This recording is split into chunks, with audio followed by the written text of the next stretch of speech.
प्रचार सभेदरम्यान खरं तर ही अशी मीटिंग फार अपेक्षित नव्हती मला वाटत होतं फक्त सगळ्यांना भेटून जाऊ, पण देवठाणकर नेहमीच काहीतरी सरप्राईज देत असतात आणि त्या पद्धतीने जे तुम्ही जल्लोषात स्वागत केलं, मी तुमचं सगळ्यांचं मनापासून सर्वप्रथम आभार मानते।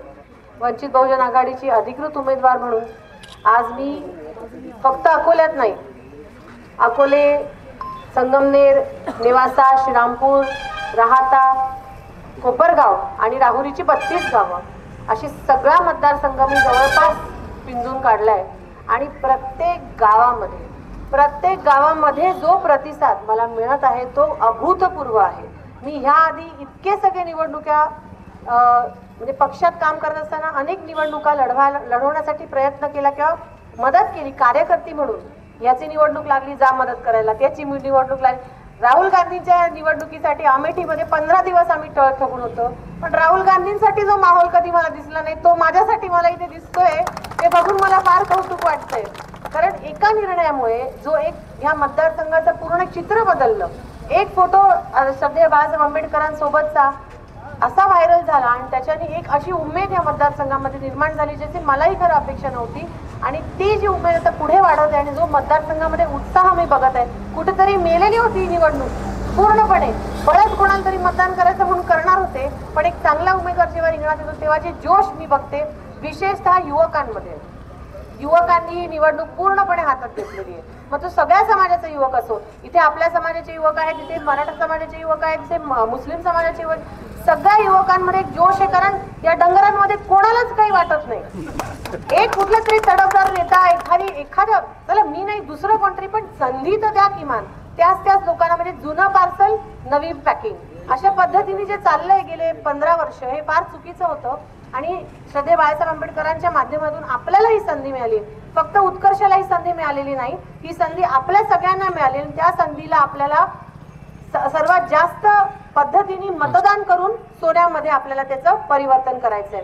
पण हे करत असताना आपल्याला ही काळजी घ्यायची की आपण सगळ्या समाज घटकांना सोबत घेऊन जाणार आहे। आपल्या पक्षाचं नावच मुळात वंचित आहे, वंचित बहुजन आघाडी। जे वंचितांमधले बहुजनामध्ये सगळे जे लोक आहेत ते आपल्याला सगळ्यांना एकत्र घेऊन जायचे आहेत। सगळ्या जाती धर्मातल्या लोकांना आपल्याला एका विचाराने एकत्र करायचं आणि आपण विकासाच्या मुद्द्यांवर बोलायचं। कोणी काय खाल्लं, कोणी काय केलं हे सगळ्यांना माहिती आहे, त्याच्यावर फार न बोलता फक्त एवढंच म्हणेन की आपण जेव्हा मतदार मागतो, मी आज उत्कर्ष म्हणून मतदान मागते, 100% तुम्ही उत्कर्षाला बघून मतदान करणार, माझे पक्षाचे जे प्रमुख आहेत श्रद्धेय बाळासाहेब आंबेडकर त्यांना बघून मतदान करणार, पण फक्त बाळासाहेब आंबेडकरांना बघून मतदान करा आणि उत्कर्ष काहीच नसेल तर त्याचा काही फायदा नाही। म्हणजे असं असतं की मोदींना मतदान करायचंय, मोदींना निवडून द्यायचंय म्हणून सदाशिव लोखंडे साहेबांना मतदान करा, किंवा मग सहानुभूती वाटते उद्धव ठाकरे साहेबांसाठी म्हणून आपण भाऊसाहेब आगचोरेंना मतदान करायचं, हे आता गणित या मतदारसंघात चालणार नाही। नवरदेव बघून आपण मुलगी देतो, बरोबर, सासरा बघून नाही देत मुलगी। असाच प्रकार आता आपल्या मतदारसंघात होणार आहे। जो पक्ष ज्याचे नेते युवकांना, महिलांना संधी देतात त्यांच्याकडे आदराने बघण्याची एक भावना आपल्या मतदारसंघामध्ये आज आहे आणि आम्ही जे बोलणार आहे ते सगळ्या मुद्द्यांवर बोलणार आहे। माझ्या आधी बोलणाऱ्या युवकांनी सांगितलं की ताई तुम्ही युवकांसाठी काय करणार आहे। नक्कीच आपण उद्याच एक जाहीरनामा करणार आहोत, त्याच्यामध्ये त्या प्रसिद्धीमध्ये आपण युवकांसाठी, शेतीसाठी, महिलांसाठी, एकूणच आपल्या सगळ्या ग्रामीण भागाच्या व्यवस्थेसाठी माझी काही प्लॅनिंग आहे किंवा मला काय वाटतं ह्याच्याबद्दल मी त्याच्यामध्ये लिहिलेलं आहे आणि ते मी तुमच्यापर्यंत पोहोचणार आहे। 2-3 मुद्दे फक्त त्याच्यातले मी मांडणार आहे। एक म्हणजे शेतीला जोडधंदे।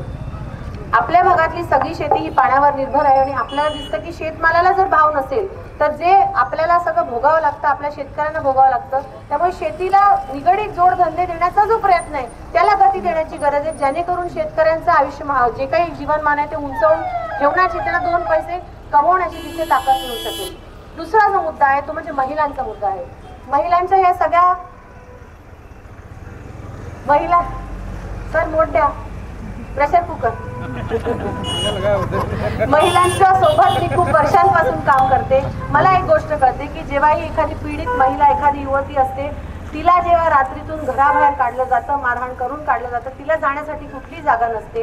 प्रत्येक तालुक्याच्या ठिकाणी एक माहेरघर एक खोली का होईना त्या महिलांसाठी मी राखीव ठेवणार आहे, जिथे माझे काही कार्यकर्ते असतील, जिथे त्या महिलांना तातडीने काहीतरी मदत मिळू शकेल. असे बरेचशा गोष्टी आहेत. संधी मिळाली ना तर आपण आपल्या या सगळ्या गोष्टींना रूपांतर करू शकतो. ती संधी आपण मागत आहोत. रुपवते कुटुंब हे आपल्या तालुक्यासाठी नवीन नाही. 3 पिढ्या आम्ही आपल्यासोबत काम करत आहोत आणि कामच करायची संधी मी पुढे मागत आहे. त्यापेक्षा पलीकडे माझी काही अपेक्षा नाही. आपण सगळे साथ द्याल, ताकदीने साथ द्याल, ह्याच्यामध्येही मला काही दुमत वाटत नाही. 2 जे समोरचे आहेत, एकाची वॉरंटी संपलेली आहे आणि एकाची गॅरंटी आपण घेऊ शकत नाही. त्यामुळे वॉरंटी आणि गॅरंटी याच्या पलीकडे जाऊन जो तुमच्यासोबत उभं राहील, तुमच्या दुःखसुखात राहील आणि तुमच्या सगळ्या प्रश्नांवर काम करेल, निदान भूमिका मांडेल, अशा माणसांना आपण निवडून द्यावं.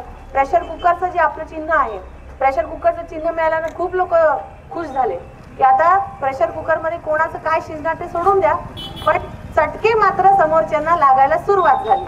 आणि त्याची शिट्टीचा जो आवाज आहे प्रेशर कुकरचा, तो आपल्याला 4 जूनला ऐकू येणार आहे. आणि मला खात्री आहे की आपण ही निवडणूक जी निवडणूक करत आहोत ती आपण निवडणूक जिंकायसाठीच करत आहोत. कोणाचं मत खायचं, कोणाचं मत फोडायचं यासाठी कोणी निवडणूक करत नाही. भावांनो बहिणींनो, आपल्याला जर आत्मविश्वास असेल तरच आपण निवडणुकीमध्ये उतरतो आणि त्या आत्मविश्वासाने आम्ही सगळे उतरत आहोत.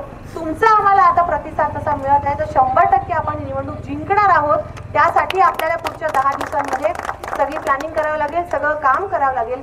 एवढीच एक अपेक्षा आपल्याकडून करते. उद्या 4 तारखेला श्रीरामपूर येथे सदैव बाळासाहेब आंबेडकर आमच्या विनंतीला मान देऊन येत आहेत. आपल्यापैकी येणारं जन शक्य आहे त्यांनी जरूर त्या सभेसाठी दुपारी 12 वाजता श्रीरामपूर इथे उपस्थित राहावं, एवढी विनंती करते आणि थांबते.